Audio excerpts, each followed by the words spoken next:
Okay, welcome everybody. We're going to get started. I can still see some of you coming in to the waiting room, but that's just fine. We'll get started and introduce our panel. So welcome everyone to this webinar. Thank you so much for joining us today. You just joined She Can Code's live webinar called Continuous Learning, Staying Relevant in Tech. I'm your host for today, Kaylee Batesman, the Managing Director, Community and Partnerships at She Can Code. For those tuning in who aren't familiar with us, we're a collaborative community. We work together to tackle the tech gender gap. You can join our community platform to find a supportive network of like-minded individuals, new opportunities and guidance to help you to excel in your career. Now, before I introduce our speakers, please note we do have a live Q&A session that is running throughout, so please submit your questions. We'll try and get to them throughout if we can, but we will definitely get to them at the end.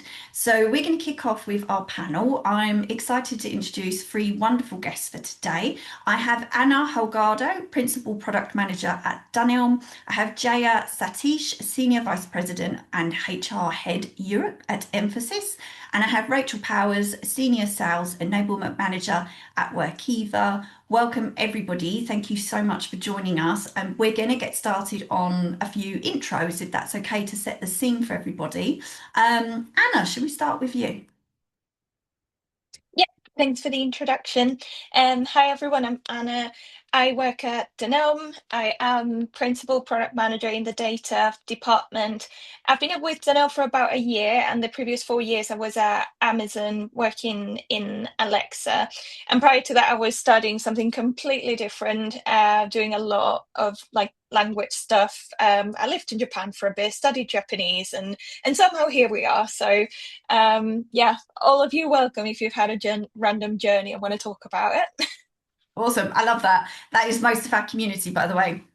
We had wonderful roots into tech, and the more that we hear that people have those stories, yours is quite unique, then the more that inspires other people to think that they can do that, that they can land great roles, brilliant places to work like Daniel. So fantastic. So excited to have you on here. Jaya, yourself, can you tell us a little bit about you? Hey, thanks for inviting me to this forum, first of all. And hello, everybody. My name is Jaya. Quite simple from the background I come from. Otherwise, generally from people from India, I've got more complex names than I have. So I have, I've been around the globe working 25 years now, starting with India, went to Australia, New Zealand, been there for 5 to 6 years. Then stayed and did quite a few assignments in the US. And for last close to around 15 years now, I'm here in the UK managing HR for Europe. And also this includes, my portfolio also includes managing any acquisitions that happens in this region. We have a core team for mergers and acquisitions, and I'm part of that as well. Very close to my heart are initiatives related to women, as well as anything related to minorities within the workplace. And therefore, when I got an invitation for this, I said, "Wow, good! I definitely should bring in this opportunity for myself to meet people who are enthusiastic in this area." So lovely having being part of this. And over to you, back to you, back. Amazing, thank you. Jaya, as well, we have lots of community members in India, and we love talking to our community members about their experiences in tech, because there's such a difference in growing up and studying tech and STEM subjects at school compared to the UK. So we have a lot of community members that have told us about their experience in India and studying and growing up and being encouraged into tech, and then coming to the UK and thinking, why are there no women in my classes when I came to university in the UK? So it's always really nice to hear the differences and how you're so encouraged in India to take up careers in tech. Lovely. Yes, we shall discuss as we go through. Yes. Incredible. And last but not least, we have Rachel. Can you tell us a little bit about you, please?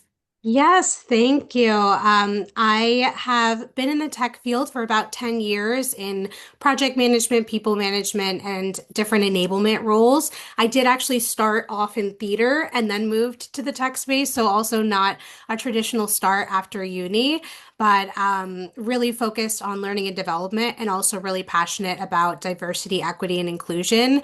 At my previous organization, I founded a women in tech group, and at my current organization, Workiva, I'm part of our Rainbow Berg. So really excited to be here and be with you all today. Amazing. Yes, Workiva and your Bergs. I'm such an advocate for the groups at Workiva. They are amazing that you have so many. And that people are so involved and so dedicated to those.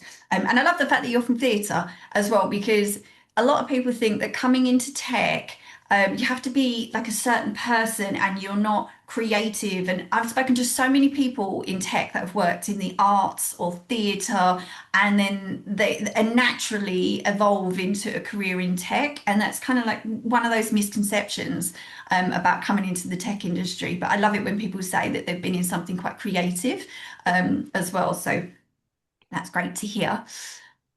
Ladies, we have so much to cover today. So we're going to get started. I'm going to throw a question out there for all of you. So please jump in with whoever wants to answer this one first. I wanted to ask, in such a fast-paced tech landscape, how do you personally decide which skills or technologies are worth investing your time in learning and which ones to let go?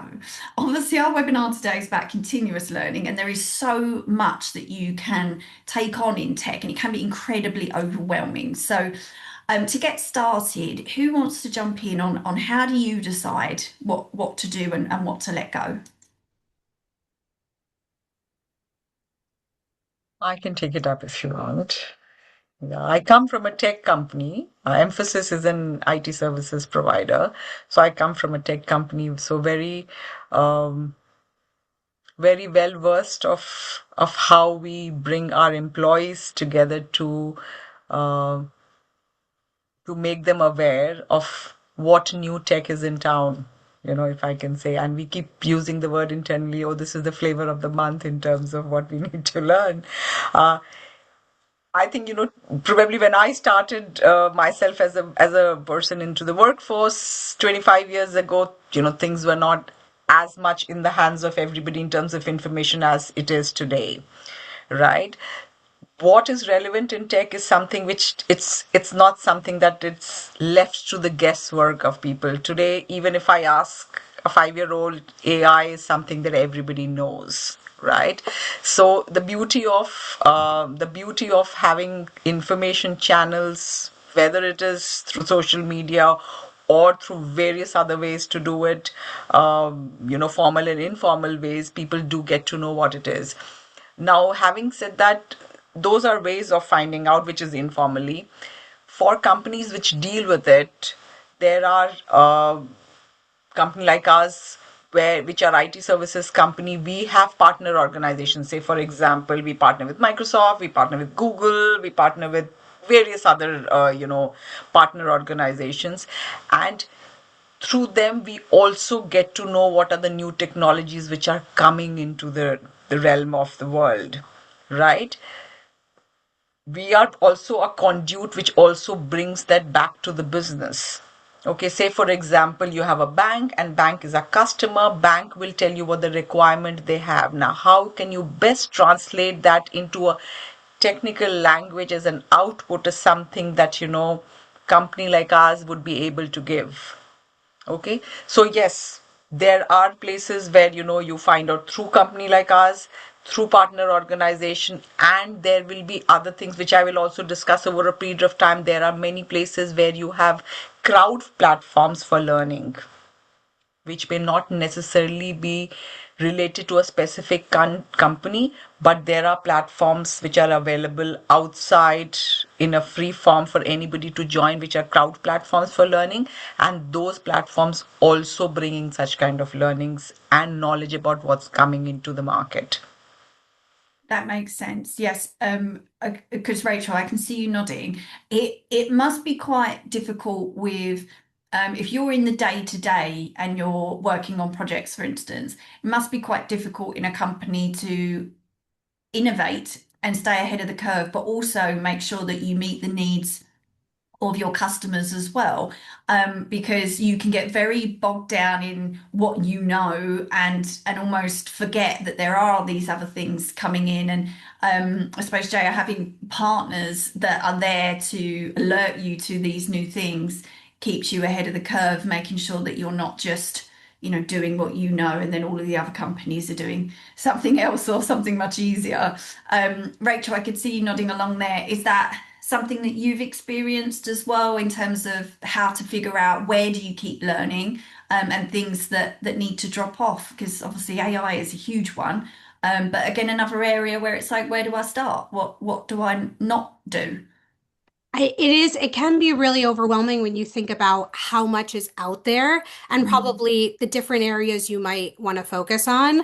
I think what's really important is to make sure that when you have such a limited amount of time, making sure that what you're focused on is going to be directly impacting the role that you currently have or the next role that you want. Because ultimately, we only have so many hours in a day where we can actually spend developing ourselves further. And any training you do, you want to be able to start to build on those skills in real time. Otherwise, you lose that skill. You don't, if you think about maybe a training you did 5 years ago, a class you took, you might not be able to remember the details or the ins and outs if you're not using that on a day to day. So if you take an AI course or you do some research in AI, then you should get into your Chat GPT, your Google Gemini, and be trying to then in practice make that part of your job. And if you're looking at trainings that you think are relevant to you, but you yourself are not sold of how you're going to use them in your day to day, then they're not going to be skills that stay with you long term. Yes, I love that. Yes, because what's the point as well if you're training and then you don't actually move into that? AI is one of those buzzwords at the moment, and I think a lot of people might be thinking, I'll go off and I'll learn some things, but like you said, if you're not actually using it yet in your day to day, or it's not considered for the next role as well, then what is the point? Because you're right, you will forget everything that you have learned. Anna, I can see you nodding there. I was going to ask you as well about that what Rachel just said about when you move into your next role, you're not always thinking of your next role sometimes either, and that's not helpful. But how do you pick out, what do you learn next, and what do you let go? Do you think of your next job or the next project, or how do you kind of narrow down? So I find it really funny how you framed that, because it works really well for my answer, I think. I've always struggled to know what's next for me. I'm insanely jealous of people that always just know what their ambition is, what the goals are. My sister has a PhD and has had tunnel vision since it was like 12, and I've never known what was next for the next year of my life. So I don't get, it's just simply like there isn't a clear direction in my brain of what's next. It's just the way I work. So I actually let my own curiosity almost like dictate that. So I actually focus on the things that I think I'm going to really enjoy.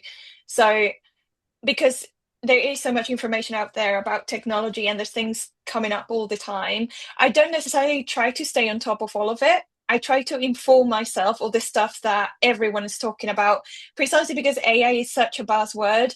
I don't necessarily intend to know everything about AI, but I want to know the pros and cons and some of what's going on, what's new.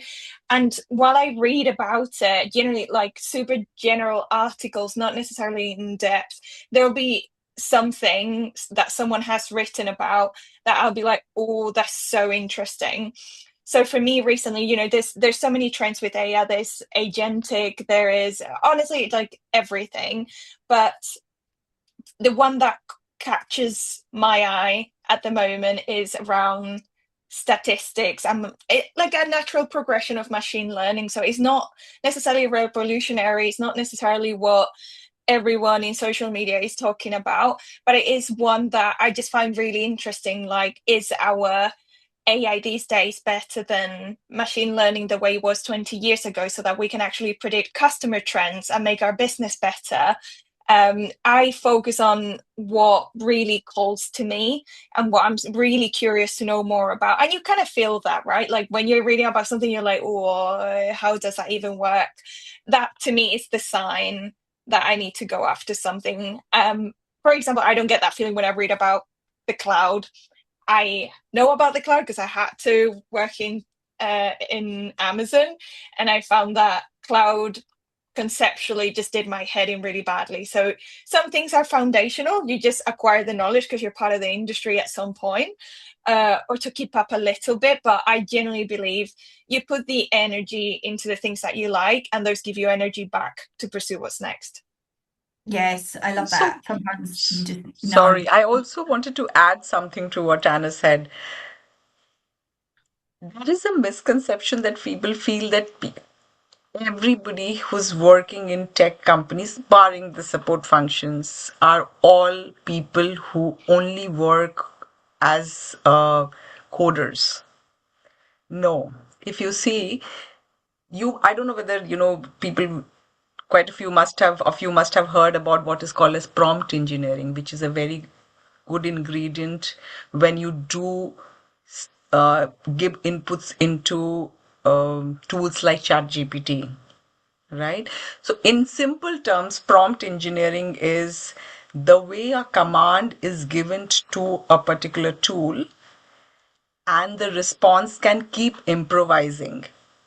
So that there are roles which are called prompt engineers who work with AI tools, and these are people who are very good experts of English language. Okay, and they are given to understand that if you ask a question in this way, the tool gives the best response. Those are one kind of people. So these are people probably who are nothing to do with STEM subjects.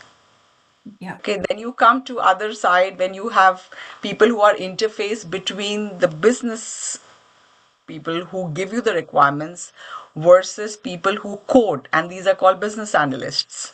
Business analysts are people who could be, any background, it could be even a management background, and these are people who take the translation of what the business requires, convert that into a way that the technical people understand is as a business requirement to start coding. So I don't think it's a misconception that everybody has to be a STEM graduate to work in tech. Just giving you my example, I started my career in HR when I was like 6, 7 years down the line in my career. I used to work for the business group which was into SAP. It's an ERP product. It's a very well-known ERP product. And then I thought, why cannot I become an functional consultant of HR module for SAP? I took up a training and then I worked for a customer in Australia, and that's how I landed in Australia. So I worked for a customer. In fact, I can tell them I worked with Cadbury's. They were there, as a customer, and I worked in their premises. And the functional consultants are people who basically translate the requirements, give it to the coders. They also know some basic level of configuration. Like, most of these products have a framework, and you need less coding if you use the product the way it is, unless and until you want a fair amount of customization. But that was a great career, in itself. Yes, I then moved on to doing some change management work later on. But yes, there was a great career within that sphere of things as well. So you can find out, you don't have to be maybe a mathematics expert or a computer science expert itself to find your place in the tech industry. Yes, well said, because that's something that we really advocate for and try and bust that myth within our community, that everybody thinks that you have to be a coder and that's it. If you don't come in with a computer science degree, you can't work in the tech industry, or you have to be that type of person that knows maths and advanced maths, and that's how you keep up with what's going on in the tech industry. There are so many different positions, and it is one of the industries where it is easier to move around as well if you do want to try something new. Or Anna, like you said, if something catches your eye and you think, I want to go in this direction, Instead, it is easier to learn and take a different direction, especially if you're at the right company and that company is trying to keep you as well as an employee and to let you move around. Rachel, when I've spoken to employees at Workiva, a lot of them have just moved departments. Like they just move around departments because there are some companies that work very well to retain their employees. They would rather them just, if you're thinking of going in a new direction, you want to learn something new, fabulous. So we'll try and keep you and help you there. Yeah. Um, Oh, sorry. Just gonna add that Go that's ahead. definitely true. I think there's so many roles, as Jay was saying, within a tech company that people don't necessarily know about when they start their career. Someone asked me the other day when I said my initial background was in theater, how did you get to sales enablement from theater? But there's actually so many parallels. I didn't know what sales enablement was when I was studying. But there's so many parallels to how you have to organize for a play, and I would did stage management versus kind of preparing for a training and then putting on that training and putting on that play. So there's a lot of different key skills you can think about and evaluate. What is in my wheelhouse? What can I do? And explore the different areas that tech actually has to be able to utilize those skills. Yes, what's in your wheelhouse? I love that. I had one lady tell me she was a ballerina and she came over to tech and she said, I just took a moment to think, but what did that teach me? What did I actually learn from that and the discipline that I took from being a professional dancer? And she ended up in tech. And sometimes it's just taking a step back and thinking there are loads of skills that you can bring. Just what is your story and how does it translate into the tech industry?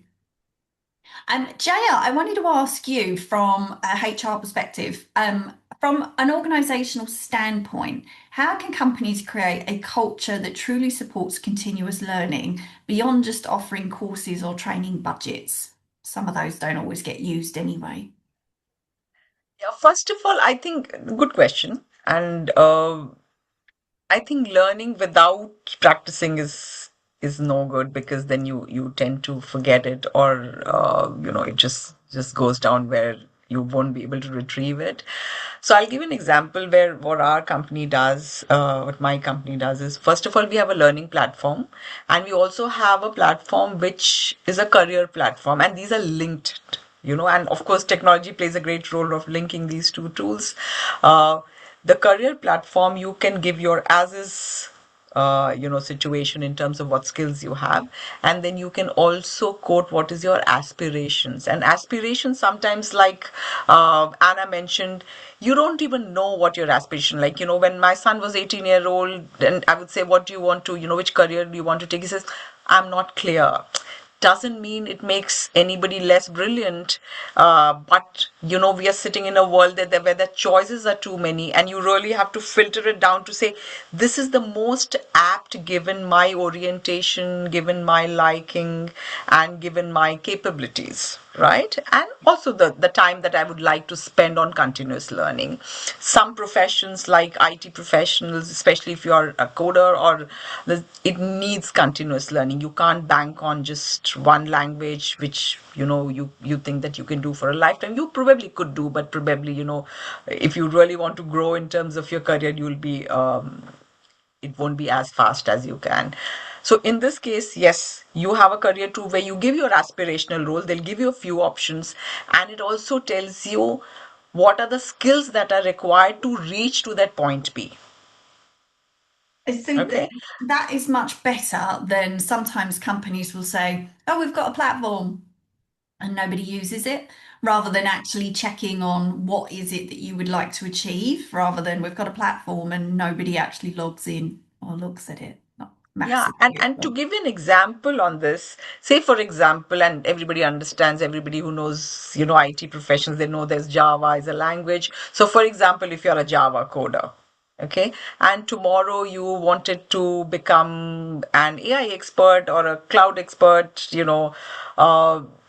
you go there, they'll say, okay, fine, these are the languages that you can learn. You also have a day job. please understand that when you're working for an organization and for a customer, you can't let that go. So we also have a platform called Geek Cloud. Now, Geek Cloud is basically a crowd platform which is for individuals within the company to take up projects, and these are all live projects itself. It's not dummy projects. So for example, a customer gives you 10 pieces of work. We break it down into 5 parts and we say, this one part, I will put it on Geek Cloud. And that Geek Cloud project that we have put was actually work which was related to cloud and AI. Now, while I do my day job, if I want to try what I have already learned, I can participate in that Geek Cloud project. So what it is doing is, while I'm not giving up what I'm doing right now, I'm also translating my learning to a live project, which I can experiment myself on the learnings that I have done so far. It also gives you a quick free bucks because you're doing it outside your normal working hours, and you get you get learning from the live project. That also gives you a bit of tagging saying that what work you have done and how would your manager or your customer rate you on that piece of work. So not just learning, you're putting that into action by participating into a cloud platform called Geek Cloud, where you do real life learning through the work that you do. Yes, which will make such a difference rather than, like Rachel said earlier, sometimes you learn something, you don't actually put it into practice, and you don't know how to use it in the real world when it does actually come up. I love the fact that you mention aspirations and aspirations as well of your son at his age, because those aspirations, they change throughout life as well. And Rachel, you were blessed recently to have a baby. I guarantee your aspiration at that time was not, what can I do with my continuous learning? Things change as the chapters of your life change, and it's really wonderful when a company steps in and actually asks you, but what are your aspirations at this point in your life? And then probably that question was asked to you when you come back, Rachel. Yes, it can be, it can definitely be really different. So that's where it's good to try to kind of have that time and prioritize. I had a really interesting experience when I came back because my role felt so different than when I left because the team structure had changed, the amount of people in the sales organization had changed. AI became a huge productivity tool within our teams, and there was a lot going on that changed in the industry from what I had learned and researched about regulations that impact Workiva before I left to when I came back. So I did have to do a lot of prioritizing how am I almost going to relearn my role. That can be something that, can feel overwhelming when you're coming back from maternity leave or paternity leave.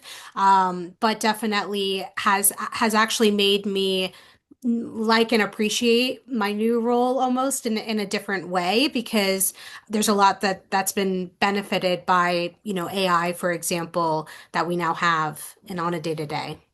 Yes, I love that. Yes, and that, I suppose, learning in a new way and ramping back on after mat leave. And Anna, I wanted to ask you, because you work in product, and I wanted to ask you about someone who leads product management. How do you balance learning new skills while delivering on demanding project business goals and deadlines? And do you have any practical habits that help you stay current without burning out? Because that's quite a juggling act.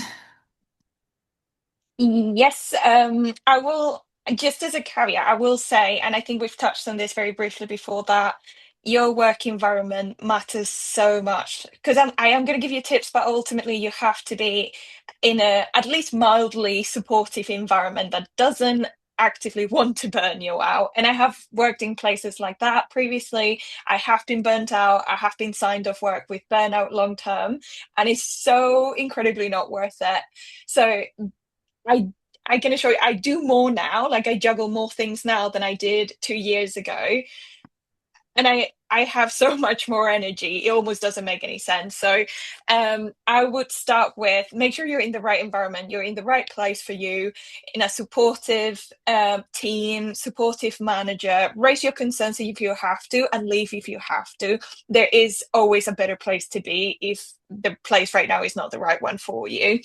But if you feel like you're in a very okay place at the moment, I would say for me, the thing that has worked the best for me is apply what I'm learning to my job. So we've said it a few times now. You have to practice things. You have to apply knowledge to really ingrain it, but also to start creating a bit of a portfolio if you are willing to move to a slightly different role. My experience is that it works better in an interview to say that you have applied something to create some kind of, I don't know, automation process, rather than saying you completed a course. The course might have left to you building something, but that the building is what matters. It shows that you learned to do something different. And I do that in my role now almost every week. So for example, one of the main things I'm responsible for is measuring the success of our long-term goals. And that is very challenging because it has to do with forecasting. There's so many things that are uncertain in how a project is going to progress, or sometimes you just have to wait a really long time to see the effect of, in our case, enabling data for business decisions and then see that translated into revenue. It's really hard to say, yeah, this is going to make you this much money. So one of my ambitions for a long time was to get better at statistics and modeling different scenarios. And you can do that with coding. With you can use Python. I started with Python because I did a course with Code First Girls. It was brief, it was fantastic. It completely set me up with the right foundations. And this was a step that I had been waiting to take for a while until I had like time for it. And then I realized that I had downloaded all of these ebooks and resources and I was not using them because I wasn't finding the time, because I kept thinking, I just need to wait for the day to end and then I'll do this, or I'll wait for the weekend. And actually it just doesn't happen, even if you have the best intentions. So I started reading the book during my work hours with the intention of applying that to one of my projects. And I did. It took me a couple of months.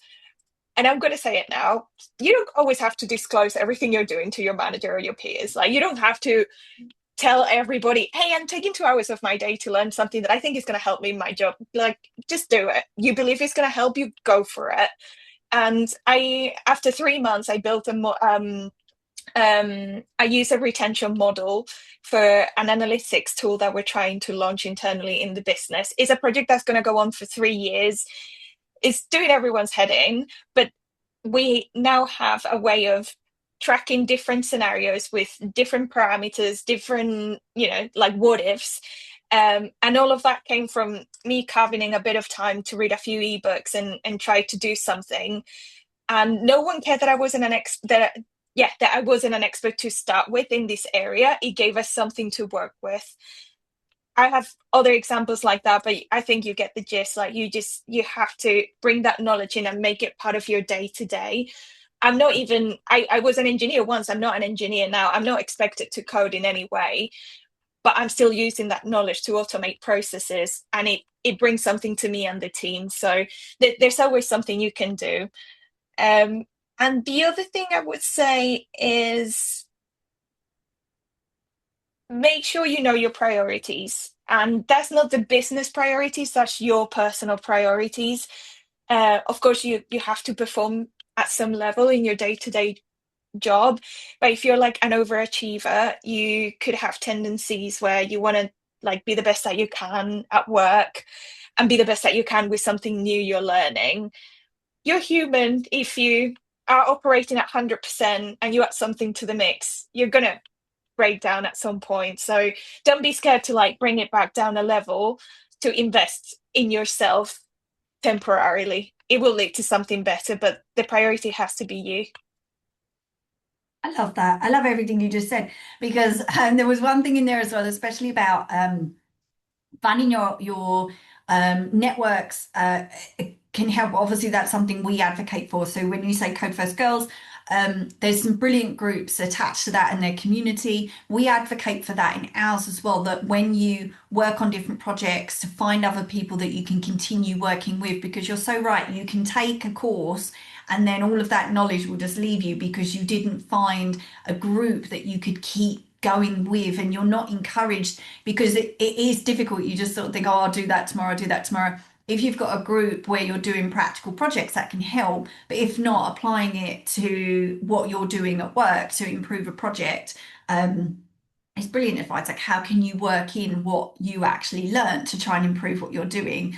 If you can't find other people, or we encourage people to come to hackathons, not just our hackathons, but other people, so you can actually use what you've learned and work with complete strangers in a strange environment and come up with something. And if we take anything from today, I think the quote, Anna, would be burnout, so definitely not worth it. Is the quote, I think, from today. I totally agree. And it's something that we always encourage our community members. If feeling that way in a job and it's time to go, just go and find something else. It's just not worth it. Rachel, talking of high pressure jobs, sales enablement, I wanted to ask you a little bit about that with the rise of online certifications and boot camps. How do you evaluate which learning experiences actually translate into career growth and credibility in the tech industry? Because you could just go online and get anything nowadays, but it doesn't really have much weight to it. Yes, exactly. Well, I think there's a few different factors you want to think about. First being to do your research. So because you can just go online and a course will pop up, you want to do some research into understanding the validity of that course, what it really covers, what it means, what's the long-standing accreditation. With sales specifically, we have certain sales methodologies that are accredited, that you learn, directly through these organizations that have been doing this for decades. You want to make sure that you're really understanding who is the person you're learning from, to make sure that if you're going to take your time out to do that learning, it's going to be valuable for you. And then another piece of it, I think, is the way in which the training is going to happen. So if it's a boot camp where you might have some sort of live virtual sessions over a course of weeks or months, maybe it's watching certain videos and then having to submit back to an instructor certain pieces of homework, or maybe it's an in-person training. All those different types of trainings are the best for a certain type of learner. There's no person where all three of those are going to be valuable. And so if you're picking a training where you don't have the time, you're not going to be disciplined, and you need to watch videos and then submit work, you're not going to get any value if you're not going to participate in that. If you're better off in a classroom, learning with other people, being interactive, that's then the environment you should choose. You have to think about what is going to be the right space for me to absorb this information and take it into my day to day, because otherwise you'll zone out, you won't retain it, and then it doesn't lead to what I was talking about in the beginning with it, which is that impact of taking what you learn and bringing it into your day to day or what you're trying to do next.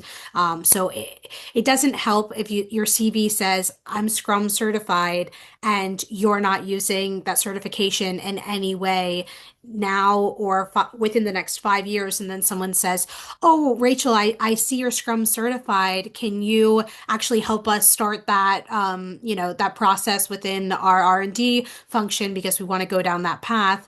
And then you don't remember because you haven't utilized those skills, or maybe you weren't listening or obtaining it in the class itself. I can see Anna violently nodding away and agreeing with you. But I There totally are agree as some, well.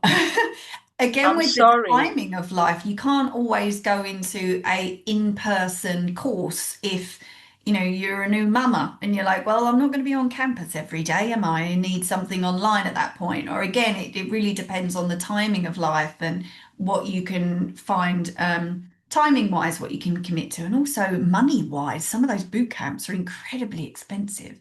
Sorry, Jaya, go ahead.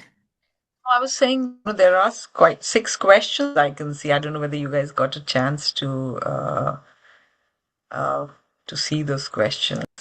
Yes, actually, I was gonna jump in because there is a community member who shows up quite often. Louisa, hi. It's lovely to see you. She actually jumped in quite early and asked a question because somebody mentioned machine learning. And she has asked, how much has machine learning changed in the last 10 to 15 years? I think it might have been me, but correct me if I'm wrong. I think it was because we were discussing AI and the difference. What's the Yes. difference with machine learning? Yeah. I won't go into too much detail. I mean, there's probably better sources of information than me, but in my personal experience, when I was learning the very basics of machine learning, what I learned from a completely free, really old-fashioned course, which I did. I don't, as we were talking about money, free resources all the way, even if they're a little bit out of date. You need to know the history of tech to understand how we got to where we are. So, at the time, I was learning something from maybe like 10 years ago, and um, I was learning that the algorithms can predict certain things, but the outputs were only super reliable if the input of the data was really, really, really simple. So I was trying at the time to use that to create a predictable model for the kinds of questions that customers will be asking Alexa in the future, because I was working with the Alexa device. And it was a shambles. It was terrible. Like it just wasn't very smart at all. So it's I would say from my personal takeaways, it's improved insanely with AI being really smart in its algorithms. So the formulas, the mathematics, and the language, the word, and how we speak, the relationships between words, all of that together has made these machine learning models that predict certain patterns a lot more accurate. So essentially, with newer models, I was able to achieve something that I wasn't able to do with older models. But I'm not the genius behind the math. That's down to data scientists that do their job really well. Oh, well, Louisa, I hope that helps in the difference, and I'm sure that's something that will keep coming up as AI develops as well. Someone has asked, thanks so much for putting on this webinar. I'm 6 months into my first tech role, and every time I learn one new tool, another one appears. Do you have any advice on how I keep learning so that it doesn't feel like an impossible task? I think the project manager side of me would say that it is good to have a little bit of a plan. Obviously, when you're onboarding in a new role, there's so much that you need to learn. So having an understanding and kind of talking to people who do similar roles to you, your manager, what are maybe the top tools that you need to know really well for your day job, and what is maybe a tool you need to know enough to be dangerous, if you will, and kind of get a sense of what are those priorities, and then maybe what's a timeline that you can agree on with your manager is that right time frame to know and commit to all of that. Everyone who starts a new role wants to immediately be able to learn everything, and it's just not necessarily possible. You have to give yourself some grace in the fact that it takes time to onboard. We say, it's 6 to 9 months to fully ramp up in an onboarding role into a role within our sales organization, and we kind of give different expectations along the way of what they should be able to accomplish, where they should be to get till they get to that ramped up point. Yes, I love that because it can be quite overwhelming when you start a new role and you want to impress and you want to learn everything, but it can be pretty tough to keep up, especially if new things keep happening. Obviously in tech. Connie Foster, hello. It's so good to see you. Connie's on a lot of our webinars. She's a Chica Code advocate. It says, hi everyone, great talk so far. I love learning, but between my job and personal life, I'm exhausted. How can I keep developing my skills without burning out? Anna. All right. Well, who was it from? Coney? Connie, yes. Connie. Okay. Straight message to you, Connie. If you're feeling it coming, chill. Stop now. Pause. If you can, take a day off, take a week off, take a month off. Like, if you feel it coming, stop now. Don't wait for it to get worse. And I'm sure you're still thinking about what to do next and what to learn next. But if you're not already energized, you're not going to find it easy to bring something else into the mix. So please, please, please do something that feels really lovely and really, relax for you, at least, this weekend. But other than that, honestly, I'm potentially controversial, but I'm going to say be a little bit cheeky. Carve out the time from your day-to-day work if you can. If Unless you're in a new job, which is very demanding, and like we've said, you're probably trying to prove yourself. But I hope you're not in that situation. If you're doing something that you've already been doing for a while, potentially inside and out, you're comfortable doing, there is absolutely nothing wrong bringing your productivity down a notch to focus on something that nurtures you and your skills. If you're, as in it, of course, the ideal way is to find the extra time, but I just don't think that's realistic. Especially, I don't have children. I don't know how you people with children do this. Like, you're superhuman. So, life is more than your day-to-day job, and absolutely nothing wrong with sneaking things in so you don't have to find extra time in a day that only has 24 hours. Yes, agreed. And Connie, definitely find something nice and relaxing to do this weekend, please. Brilliant advice. How many hours per week outside work hours do you spend on learning to stay relevant in tech? Does anyone have like a ballpark that they might be using?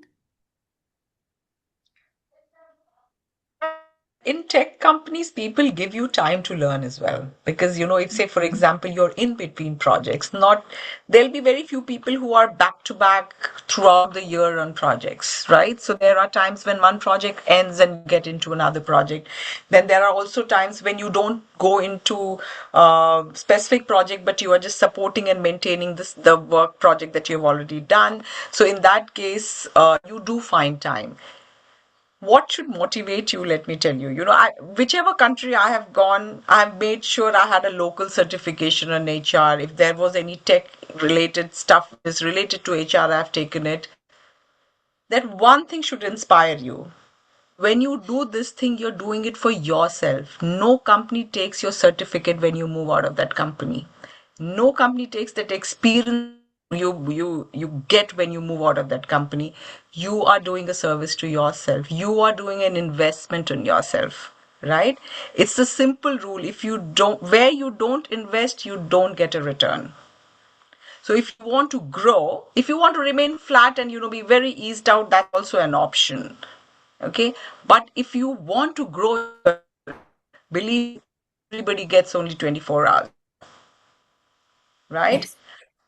If I want to do exceptional, I'll have to put a little exceptional time into something.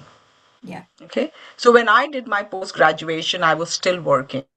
Okay, I went to LSE and then I to bed and then and then do my 1.5 hour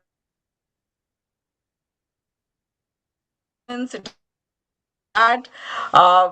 But that's an investment I did for myself, or even the SAP certification I did. I was still in a job, was doing the job, and then took out some time, like 2 hours. But believe me, if you want to go a notch above where you are, you have to get yourself outside of the comfort zone. There is always a 20% courage zone that you have to keep for yourself. It's 80-20 rule. 80 comfort zone, 20, courage zone. If you don't want to do that, the happen like this. It will remain stagnant. You will still learn. You will still do but yes, take that little courage, and it will only add to your profile. It will only add to your growth. I love that. Keeping 20% for yourself. Jaya, someone has actually asked you in here. They've said, this is so informative. Thank you so much. Jaya, you mentioned a site where you can practice the skills you've learned, something Gig Cloud. Can you please spell it, or is it private? Cloud is private too, but I can give a few other which are crowdsourcing platform for talent learnings to you, which you can pass it. the remaining people. That would be great. I can see it says your network bandwidth is a little bit low, Jar, but we can get some recommendations. We can include them when we post this video tomorrow. That would be brilliant to pass on to our members. I can see another question in here. This one's probably for Rachel. It says, I'm about to return to work after mat leave, and to be honest, everything feels like it's moved on without me. Do you have any tips on rebuilding my confidence and getting back up to speed? Yeah, so well, there's one thing I would say that maybe doesn't help you in this situation, but is just a good note for people in the future. Before I went on mat leave, I sent an email to myself that came in the week before, which was sort of like a bit of a pump up of, here's everything that's great that you've done in the last year. Here's what you should remember about you and your professional world. Just kind of acknowledging and knowing that things would be so different for that period of time, especially in the UK. Some of us take up to a year. So it's a huge shift because you've changed as a person, and then your company has kind of continued on, and may or may not have had a cover for you in that process. So for anyone in the future, I would recommend doing that because I think that helped me start to get into that mindset, because I think we all probably feel that way going back after so long away. But I really just took the time to ease into my role. I'm really lucky at Workiva. We have a sort of part-time lead back into your job, and that is with full pay. You work out with your manager what that looks like over the first month or so, so that you can ease in and figure out what's that right approach to trying to get back into it, and also trying to, transition your family into this new stage of life. And I also really prioritize my time after maternity leave. So before I left, I had all of these recurring one-on-ones with all of these people, and I had canceled them all going into maternity leave. And I still don't think it's a problem if you do that before you officially start, and just start clean and say, who do I actually need to meet with on a regular basis versus somebody that I can meet with ad hoc if I need to. And what that's going to do is create a lot more time for you to feel like you can ease back into your role. You can learn things that have happened or you need to understand that are new, and really give yourself the time and focus. And also, the bandwidth to say, like, I blocked my lunches, and I have the end of the day when I need to pick my son up from nursery and go through, dinner, bath, bedtime. Those times are blocked, and they weren't blocked before. But setting those boundaries really helped me understand and frame for myself when is work time and when is family time. And that takes a lot of the pressure of trying to communicate that on a regular basis by just doing that up front with your coworkers to say, these are the blocks I have where I'm unavailable. And all of those skills that you learn as a parent that you bring back to the workplace, like you just said there, being so organized, like it's the military, all the things that you bring back when you do come back after mat leave. There are a couple of other questions in here. I can see someone said, I'm a new manager and I want to create a culture of continuous learning, but budgets and time are limited. Do you have any practical low-cost ways that you can encourage ongoing development? I actually, when I was people managing at my last company, something that we did was every quarter we each committed to taking one training for ourselves. So that was either through LinkedIn Learning, through other, methods where we could find a course that was interesting to us. And what each person did, so I did this as the manager, and each of my reports and my team did as well. We created like a 5-minute presentation of what we learned in that training. And so every quarter we were investing 1 hour in ourselves, but then we would have this, hour and a half meeting where we would share what each other learned. And so while we were taking the time to learn one skill, we were kind of being able to find out from other people what some interesting information about something that they learned. And also, I'm a big proponent of, if you can teach what you're learning, it will help reinforce that skill. So it's just kind of trying to find ways where you're setting that time and you're giving your team that space and bandwidth, even if it is, an hour, 2 hours a quarter, to be able to do that during the workday. That's a good tip. Yeah. And if it's something that's then built into the DNA of the company and the culture of the team, and that kind of trickles throughout everywhere. It's just kind of a we all do these. I know some companies do complete shutdowns for training days as well, and it just becomes ingrained in that company that it's important to have continuous learning if you want to be at this company. Anna, there's someone in here who wants the lowdown on how long did the process of applying for jobs to land your first role at Amazon? How long did that take? Well, um, I I will say it, but I don't want it to be an indication of absolutely anything. Everyone's journey finding a job, whether it's with like a big tech giant or a small company, is completely different. Like there's so many things that influence it, like where you're at personally, the job market, opportunities, a good or a bad interview. So like please don't take this as like an indication of this is how it's gonna work out for you if you try to do the same thing. But I got my job at Amazon during the pandemic, and it was my first office job. Um, and it took me 3 weeks. So that was very unusual. But Amazon had a lot of budget available during the pandemic to hire people remotely. So that means they were hiring a lot of people. The competition was not as big as it would be today, at least not for my area. And they were investing a lot of money in Alexa, whereas I know they're slowly taking that budget away at the moment. So it was quick because they were trying to grow something and they had the money for it. And also it was a really low skill job. So actually touching a bit on something that Jaya mentioned earlier on, I joined tech, but I was hired for my language skills, not for any tech skills, because I didn't have any, like, at all. I was helping train, it wasn't prompt engineering because that wasn't a thing at the time, but it was helping evaluate the natural language output and input from Alexa to try and make it smarter in a super clunky way, by the way. So I was hired because they were trying to do that in several different languages. And I speak a few languages and I'm native Spanish. So that was my way in. It was actually skills that had nothing to do with the tech. And it was easier because they didn't have to pay me a lot because it was a very low skill job at the time. But it was my way into it. And I learned, I have to say, although Amazon was a stressful place to work, it just was. It's my experience.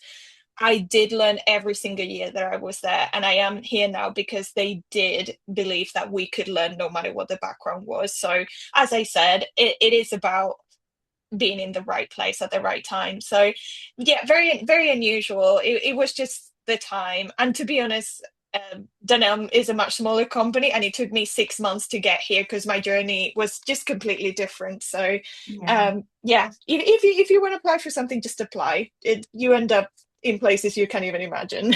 Oh, we encourage that so much. So we have this service on She Can Code that we internally we call the Radar program, and it is to register your interest. Register your interest in the companies that you would like to hear from. They will contact you because there are positions where you don't tick all the boxes, but they would still love to hear from you, and they might be able to train you up in the things that you're missing. And we try and connect our community members with our employers as much as possible, because you might be sitting there thinking, actually, I don't have all the skills, but I do speak lots of different languages. So just register your interest, and then they might reach out and say, we can train you in the things that you're missing. So yeah, we definitely Plus, encourage that. there are also those short-term apprentice technical programs which are available, which you can take, and the rate of employment after those programs are really good. In fact, there are some technical apprentice programs which you don't even have because your employer pays for that program, and you also get a salary there. So you are completing a course as well as you gaining that experience while you are doing that course in parallel. Yes, definitely worth checking out apprenticeships programs. You're bang on there, JR. Someone has said thank you to all the awesome speakers. This has been really this has been real and helpful. Got to go now. I look forward to the recording and useful links. And that is a good point to end, because I could keep asking you questions all day, ladies, but we have already come to an end. So Anna, Jaya and Rachel, thank you so much. It's been an absolute pleasure to chat with all of you. Thank you so Thanks much for for having inviting us. us. It was lovely Thank chatting. you. And also, it is our last webinar of the year. From myself and the team at She Can Code, we are so grateful this year for everybody that has supported us, our partners that have kept us alive, kept our community alive. And just thank you so much to everybody that always is a big advocate of us, joins our webinars, our speakers that support us and share your stories. We couldn't do it without everybody. There are 6 new webinars already up for registration. That is on shecancode.io. So go and have a look at those. We're going to be doing 6 more next year, and we'd love to see you all along. And our usual She Can Code advocates, we absolutely love having you in the community, asking our panels questions as well. So if you want to hop over to shecancode.io and register for any of those and anything else on our blog and in our community, please do. But thank you so much from everybody at She Can Code for supporting us this year. And we will post this recording tomorrow on our blog as well in our community, so you can watch it back along with some useful links for you as well. So panel, thank you so much again. We hope to have you back again, and Merry Christmas, happy holidays and everything else in between. And yes, thank you so much, everyone. It's been an absolute pleasure. Christmas, everybody. Thank you. Lovely speaking, catching up. Bye. Thanks. Bye bye.